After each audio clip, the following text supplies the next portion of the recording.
Hey there, athletes. Coach John Ferry here from Team Wolpers. Very excited, as always, to be here with you on this Friday evening. Welcome to our Week 6 athlete briefing for the Spring Run Challenge and our Week 2 briefing for the off-season half marathon crew that are kind of in their recovery cycles right now. So welcome, as always. So week in review, our half marathon crew. Hopefully everyone's taking it nice and easy this week, coming off of a race week, maybe taking a couple easy runs, maybe taking a couple extra days off to try to rest and recover. Really what you're trying to do here this week is set the stage to get back to running soon. So you want to make sure you're kind of listening to where you are, where your body is. I just got a message just moments ago from my long run buddy of the weekend. He's a little achy and stiff coming off of a strong performance over the past weekend. He's taking a little bit of extra time to get his body right before he comes back into training. I'm going to let Carly Graham, we'll try to get her linked in here, who's going to be here with me for the briefing this evening. All right, invite all. Spring Run Challenge crew, week 5. So coming back off the deload strong. So we started with that 35-minute anaerobic interval run. Hey, what's happening? Hello, how are you? I'm doing great. How are you? Got a little raspy voice. I'm not sure what's going on, but just warning you. All right, very well. I feel socially safe and socially distanced over here, so we got it's plenty allergies. Everything is, I know, I was like, if I sound like a 12-year-old boy, everything's blooming. So I feel like it's just allergies are kind of going wild here. So I know. Well, it's can't funny, complain, you're far enough north, like everything has been blooming here for like 6 weeks, but it's probably like just hitting you all. We had a hot week a couple weeks ago. We had that like 60 degrees all week and everything started, which is early for us because, we're like the tundra for like 100 years. But just this week I was like, I guess everything else is now like, I guess we'll start blossoming too. So yeah. Well, get down. Central Park is in rare form naturally, so it's beautiful here in New York City, although I think we're looking at rain for about a week, so I digress. I'm just doing a quick recap of the week we're in now. So Spring Run Challenge, as I said, we started off strong, that 30-minute anaerobic capacity run. This is a kind of return to intensity after the deload. Jumped into our 45-minute VO2 max run. So it's practicing holding that hard pace for longer. So this amazing workout to really push the pace and practice the pace, get stronger at that 20-minute distance test pace that you're planning on running. We're going to talk about that a little bit more in a little bit. And then we're finishing out the week with a 60-minute endurance run. So a little bit longer than our usual here in the Spring Run Challenge. We're just spending a little bit more time at zone, trying to push that endurance a little bit further. So before we jump into our next week's workouts, we have to take a little bit of time here and wish a very special birthday to our own Christy Wilkie, who is an incredible, valuable member of this community. So thank you so much for being so. Thank you for being everyone's #1 supporter. I know myself, and I'll speak for the group at large, really appreciate everything you do. So have a very, very happy birthday. Yeah. So I didn't fully introduce, for those maybe who haven't been with us before, Carly Graham back this week to join me. Carly is a doctor of physical therapy that practices out of the Rochester, New York area, as well as being an invaluable Team Wolpers coach. So now we're going to jump into the upcoming week's workouts, in particularly for the Spring Challenge. So run number 1, 45-minute interval run, is another anaerobic capacity workout. We're just kind of progressing what we have done thus far. So we're not progressing the length of the intervals, we're progressing the total time spent at zone. So might get concerned going from a 30 to a 45-minute workout, but in essence, all we're really doing is spending 2 additional minutes at that anaerobic capacity zone. The rest of the time, it's not fluff, it's just a little extended warm-up, a little extended cool down. And that's kind of how we're going to add a little bit of volume, a little bit of intensity. But we don't want to jump and add 10 minutes of intensity. That would be far too much. I'm sure Carly would probably agree with me there. Yes. Fair. We're going to skip over that one because I have big questions for you on the next run. So run number 2, VO2 max run. These are quickly becoming everyone's favorite runs of the week as we start to extend from 2 to 3, now to 4 minutes. So this upcoming week, we're going to 3 4-minute intervals, 3-minute recovery. So I know when we first introduced this VO2 max pace, when I showed it to Carly for the first time, she was like, well, this is kind of a short interval. Not so short anymore. We're starting to get into like the real meat and potatoes, if you will, of VO2 max work here. So, I mentioned before, this is going to be for a lot of us here. It's going to be a pace that's very similar to that 20-minute distance test pace. So we're breaking it up in 4-minute segments here with 3 minutes. So don't get too psyched out as the intervals get longer and longer. It's a pace that you've probably been pretty close to for 20 minutes consecutively. So we're just breaking it down in these 4-minute intervals and giving a pretty substantial recovery as well. So Carly, you're a person in your racing career that has raced a lot of VO2 max races. So any kind of tips or tricks on, it seems a little silly to say comfortable, but to be kind of comfortable or consistent or like make your peace with VO2 max work and being able to sustain that pace for extended intervals? Yeah, I was gonna say it's about learning how to be uncomfortable. I tell people it's like don't expect it. I think some people expect like this should feel good, right? Like shouldn't this feel like something I can do? And it's like, no, this shouldn't feel good. You're racing right now. So I always try to remind people that shouldn't feel easy. So if you feel like it's hard, be okay with the hard, learn how to control the hard. That's the point of these shorter intervals, is to learn how to control, how to stay in that hard zone and stay there. Not go harder, not go slower. Learn how to be in that uncomfortable area and stay controlled, stay relaxed. And then you can then string them together at the end when you're testing yourself out. But the idea is like prepare yourself for it and think, this is uncomfortable. I'm trying to keep my breathing in line and just kind of letting yourself be okay with being uncomfortable with it. I think when people start to freak themselves out and think like, oh my God, this is so hard. Shouldn't this be easy? And it's like, relax. It shouldn't be easy. Be okay with that fact. You've trained enough. Like Danny's telling you, you're doing 4-minute intervals, almost hitting that 20 minutes anyways. So you're hitting that point of you're training your body, what it should feel like to have hard effort put on it. Trust that and be okay with that kind of discomfort. That's very hard to do. It's very hard to do. It's a big game up here when you're being uncomfortable, but it's learning how to kind of accept that discomfort. Yeah, it's that's all perfect, and it's kind of funny. I get the ability to, we kind of get the ability to write these challenges and to deliver it to people. It's so interesting because, I mean, Carly, you're certainly a person who sees a lot of athletes at like the adult demographic level. The amount of people operating in VO2 max and anaerobic capacity energy zones consistently is, what would you say, a percentage of like athletes that walk in the door and like are doing these kind of workouts consistently? I feel like it's usually I don't see. I mean, I feel like I usually see a lot of marathoners now. So I was gonna say a lot of people don't like to be in that discomfort, but it's that's kind of how I was trying to bait. I don't see anybody hardly. It's like maybe 1 out of 50 people comes in and it's like, I'm really nailing these workouts. And then when you look at like all the benefit and the value you get out of it, even for the marathoners that come in and they like just never have this high-end cap.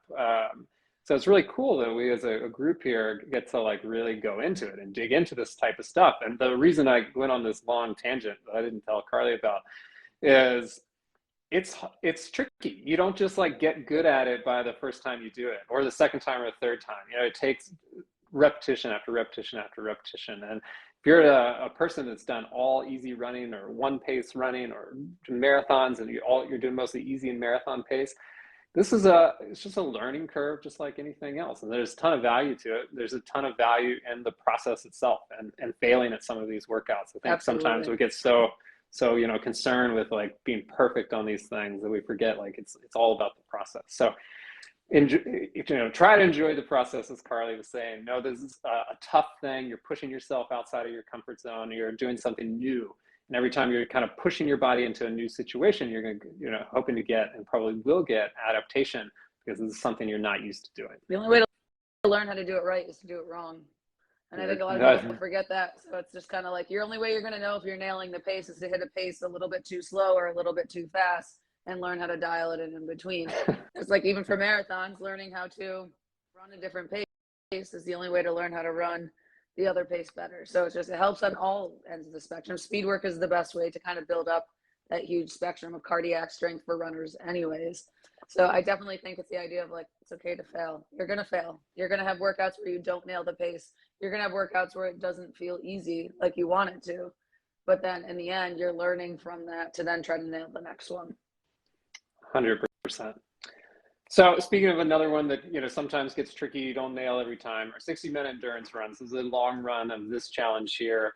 60 minutes, steady state. The funny thing with this, we always write it at easy pace, but as anyone who's done consistent long run knows, it doesn't always feel easy, et cetera, et cetera. So Carly, any kind of favorite just long run rituals, things that like set you up for success on your long runs? Warm up, cool down, do a little bit of something. I think going into it, some people think, oh, it's easy, I can just kind of hop into it. But the idea is your body still has to go through a lot of different motions and a lot of different things to work the way it should. So regardless, going into a run, still had a warm up in, still do some mobility, the lunge matrix stretch, perfect one. And again, remember that like you should feel fresh throughout it. I think sometimes everyone wants to feel like workouts are hard. Like I should feel trashed after every single run.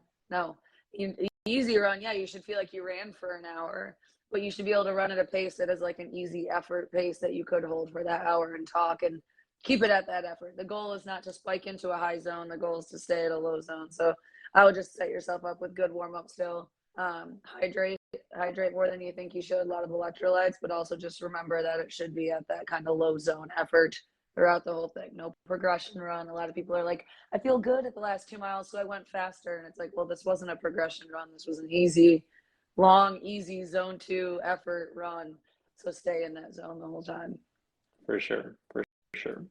And for our half marathon off-season crew, so we have another week of easy running. We're going to talk again.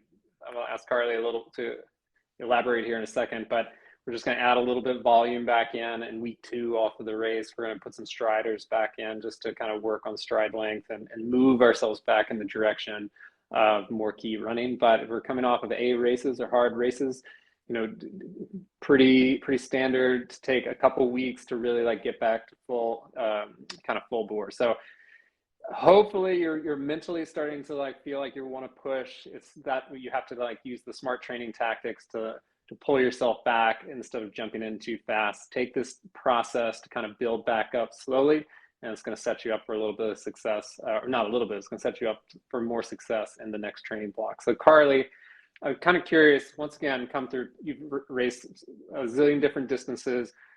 Coming off of like an A race, what does a return to running look like for like you and or your athletes that you're now coaching? Yeah.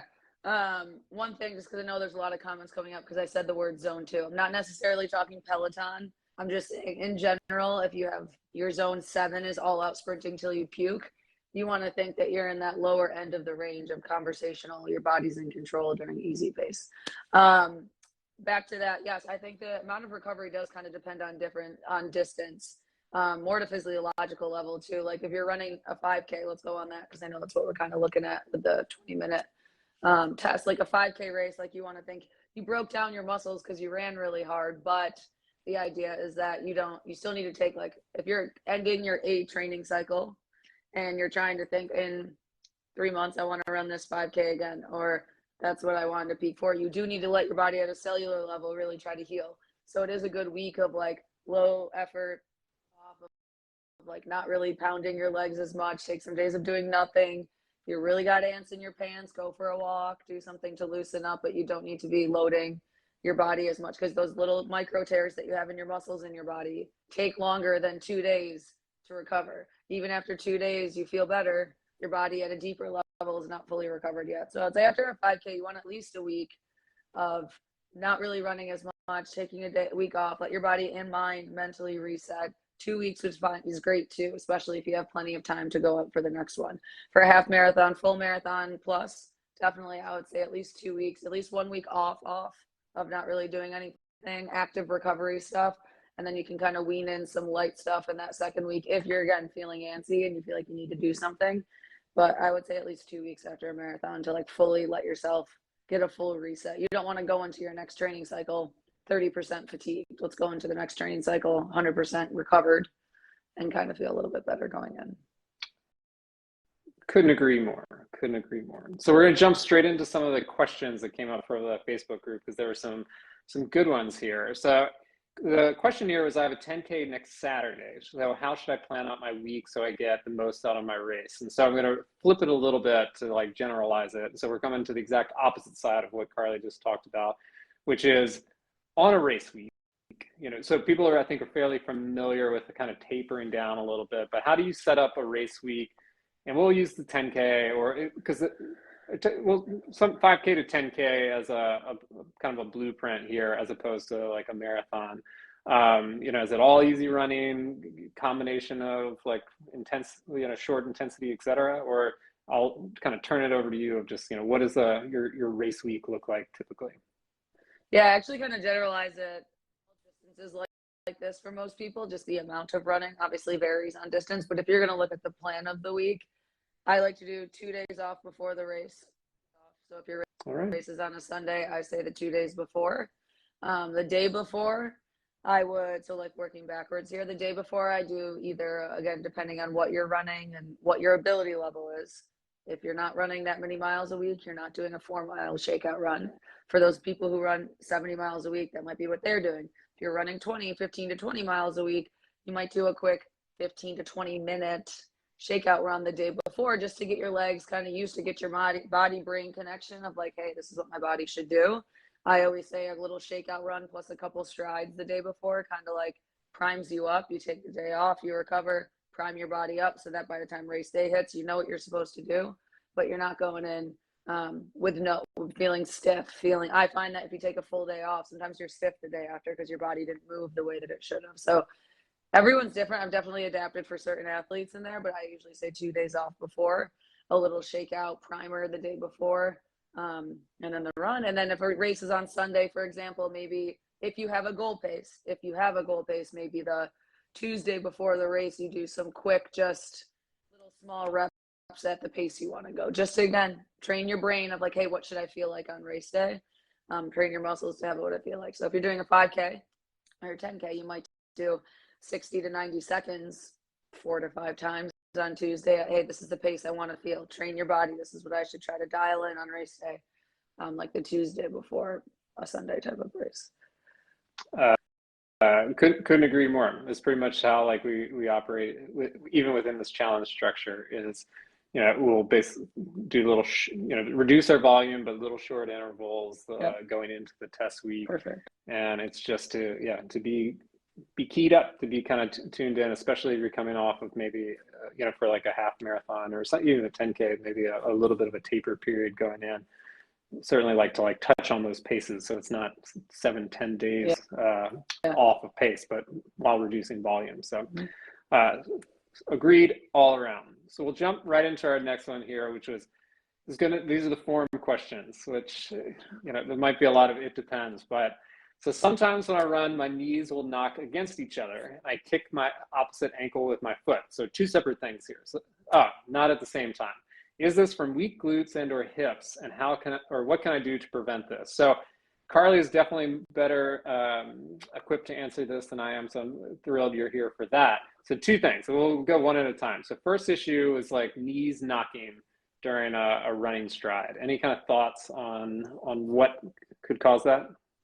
Yeah, I was gonna say, I'll preface this all with, you could have the same injury for 4 different people. My knees knock and I could have 4 people in front of me. And the reason why their knees knock could be 4 different answers. So I just wanted to kind of preface that, why you were setting me up to say might be a lot of it depends.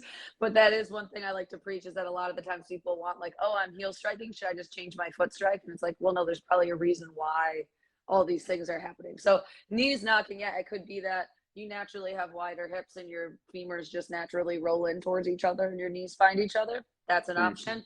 It could be your glutes are weak and can't control that movement of your legs kind of rolling in like that. So yes, it is one of those of practicing, whether it's a squat, a lunge, making sure you're training your body how to keep your knee in line by kind of, again, lining your hip up with your knee during strength training.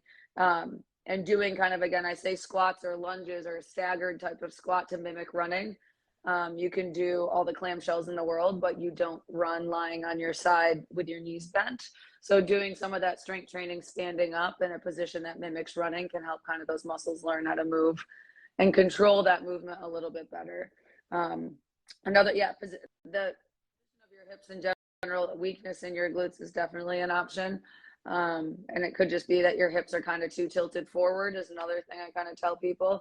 If your hips feel like you're tilted forward too much, I want to think about, because that just kind of naturally lets your knees fall in, just positioning wise. So kind of think about not letting yourself be too chest forward, let yourself kind of drop in when you're running, stay tall, but not be arched forward too much. But the strength training is definitely a huge key to it, and definitely think about the positioning when you're doing the movements. For the other one, I think probably move on to the other one was heel kicking the inside of your ankle, right? Mm-hmm. What you said? Any thought? Did they say anything else about that? Let me make sure I got it right here. It's just and kick my opposite ankle with my foot. So not necessarily heel, but basically like, you know, foot coming in and clipping the inside ankle. That, I was gonna say, is that the same person? That can happen because your knees are diving in, your feet are closer together. So that could be the same kind of positioning thing.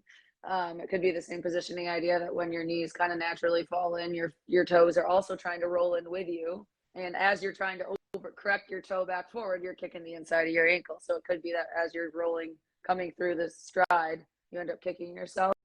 A lot of that's just alignment. I tell people a lot of these things, reasons why injuries happen is because your body's not loading the right way. Your knees are not loading, or your knees are not lined up maybe one way, your hips are a little bit off kiltered. So a lot of the reason you might start to kick yourself in the foot is just because, again, as you go through that stride when your leg's in the air before it lands, you're not getting that glute control over that leg during that kind of, again, air phase of running. So it is just that idea of starting to think about not purposely straightening your toes out, but maybe try a couple form things, started leaning forward more. I thought about pushing the ground behind me. When I added some of these cues, see if your body starts to line up differently to not have it happen as much. It also just might be what your body does. So wear high socks. No, I'm just kidding. It could just be one of those where see if anything kind of helps it at all, or see if you can draw a correlation between it. Yeah, it was the same person, FYI. So you didn't tell you that, but you quickly attuned. Yeah, in both instances, there's probably like a kind of an internal rotation, you know, kind of knees coming in, foot's rotating in towards the midline. If I had a hunch based on it, it would be like a lack of control in the glute med, maybe. I don't know, Carly.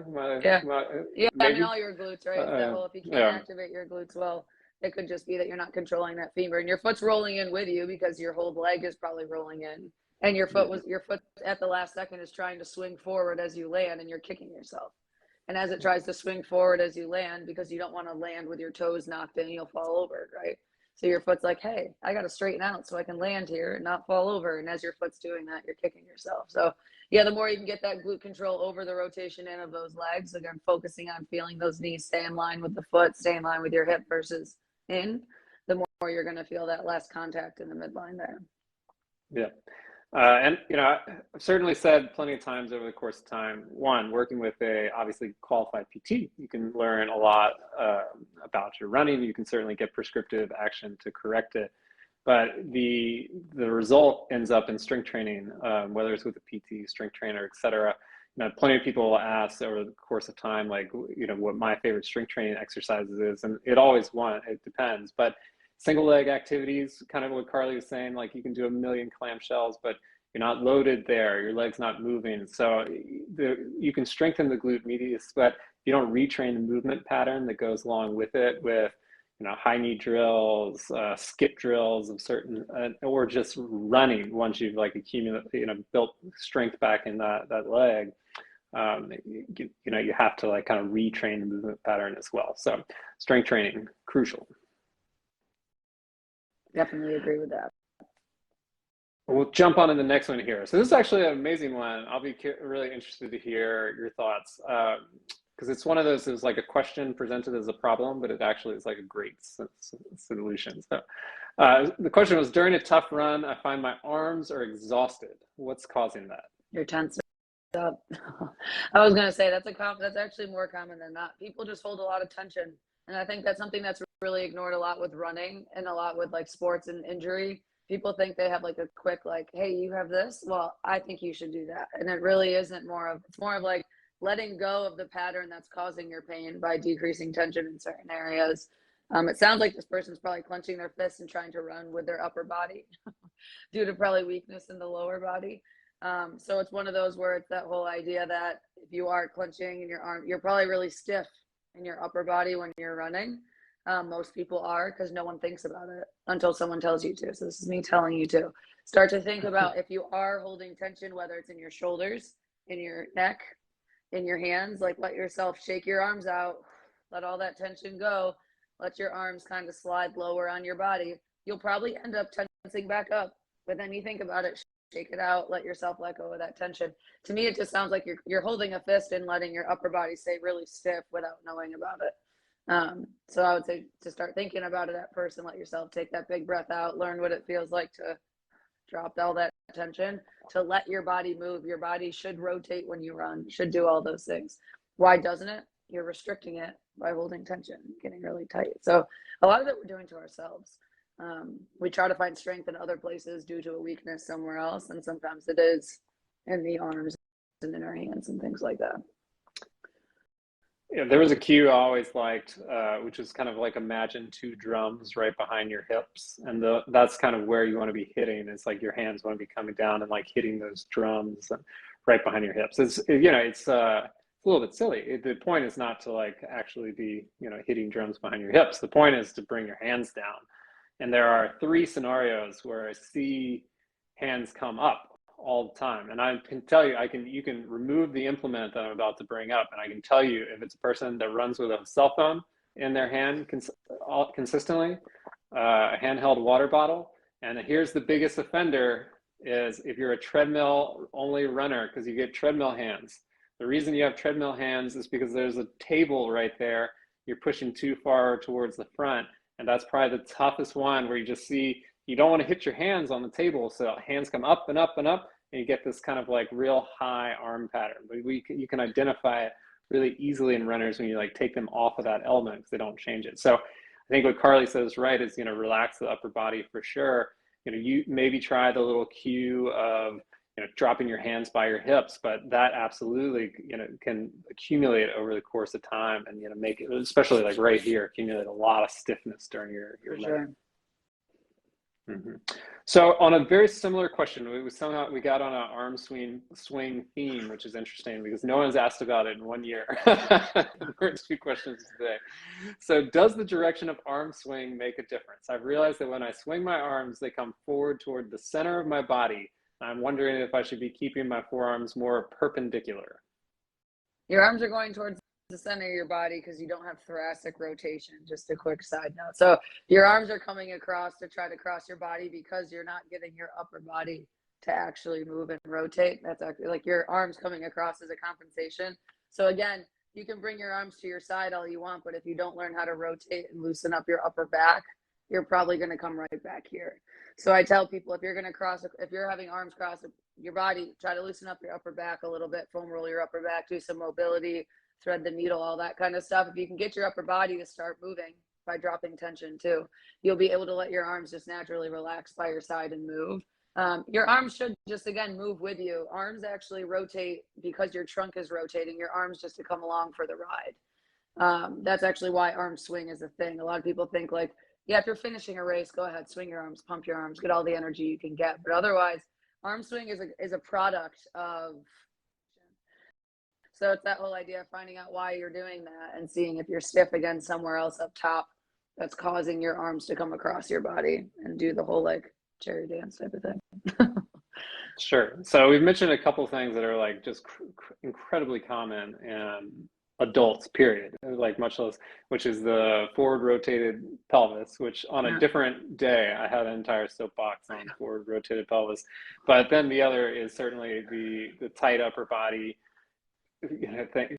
car time, desk time, etc. The things that 99% of us, cell phone time, probably the worst offender, that we're doing a lot of the time. So you mentioned foam rolling the upper body. Any kind of like specific things to work on to just like open up that kind of thoracic spine area? Yeah, I mean, doing like a thread the needle type of thing, like in yoga where you have an arm in front, you reach underneath. Anything that gets that kind of rotation through the upper back to loosen up a little bit.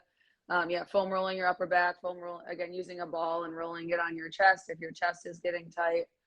Just like getting, and just letting your body move. I think a lot of the thing is we have the motions. Our body's trying to do those motions. It's just they can't because you're getting too tense. So it's just that idea of like letting your body move in general.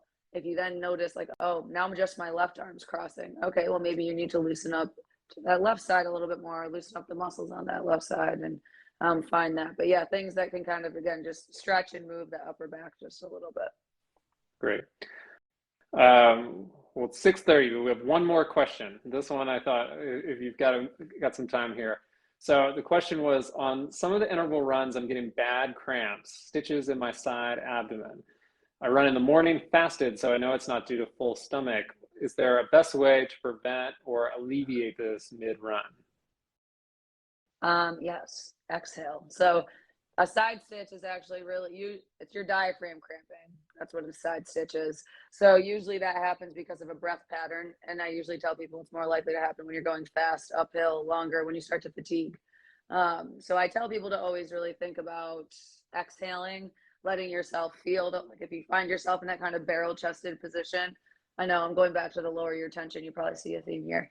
But if you feel yourself in that kind of ribs forward, chest forward position, you really want to think about letting that drop in, let your whole rib cage kind of shrink, I tell people, because your diaphragm is too expanded from breathing too hard, and you have to let it go. I know a lot of people think when they can't catch your breath to try to get a breath in, try getting a breath out. Your lungs are big balloons. If your balloons are full already, you can't put any more air in. So stop trying to put air in. Take a big breath out first and then inhale again. Again, I could talk about breathing for like 4 hours, so I won't, but try to think a little bit about exhaling a little bit more.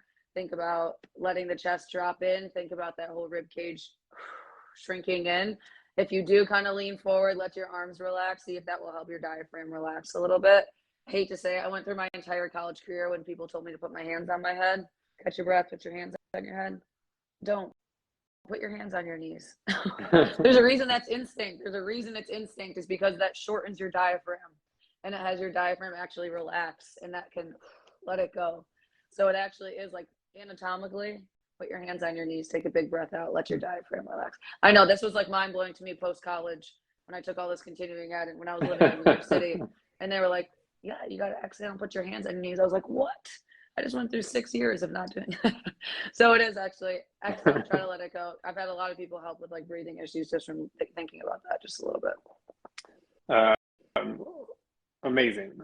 I just learned many things over the scope of the last 30 minutes from listening to you. So this was valuable for me, and I'm sure for others. And it sounds like we need a special edition breathing I can talk about seminar breath for way too long. So don't get me started on that. You know, don't tempt me with the good times. Well, otherwise, that is it. Everyone is off to finish a week 5 into week 6 or week 1 into week 2. Thank you as always for being here. Thank you, Carly, for being back. And I will be back. Carly will be away next week, but I will be back with you next Friday. So have an amazing week. Have a good weekend. Happy birthday.